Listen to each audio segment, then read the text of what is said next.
আজকে ভোটের অধিকার গণতন্ত্র নিয়ে নির্বাচন নিয়ে নানা রকম টাল বাহানা হচ্ছে, ষড়যন্ত্র হচ্ছে। প্রিয় নেতৃবৃন্দ, আমরা এই সমস্ত ষড়যন্ত্রের বেরোজাল ছিন্ন করে আমরা একটি নির্বাচন চাই। এই বাংলাদেশে একটি গণতান্ত্রিক নির্বাচনের মধ্য দিয়ে জনগণের ভোটের মধ্য দিয়ে একটি সরকার নির্বাচিত হবে। সেই সরকার জাতীয়তাবাদী দল হোক, অন্য কারো হোক, সেটি কোনো আমাদের আপত্তি নাই। আমরা গণতন্ত্রে বিশ্বাস করি, মানুষের ভোটের অধিকারে বিশ্বাস করি।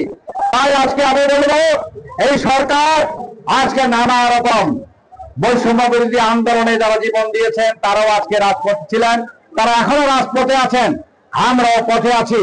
এই সরকার কিন্তু সঠিক নির্বাচনের পথে এগুচ্ছে বলে আমার মনে হয় না।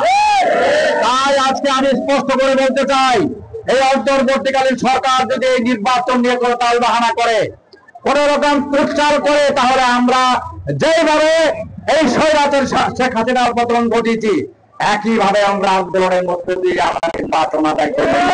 রোজকার সাধারণ খাবার এখন হবে অসাধারণ। প্রাণ স্বাদের মশলা, স্বাদ বাড়ায়, ঘ্রাণ ছড়ায়।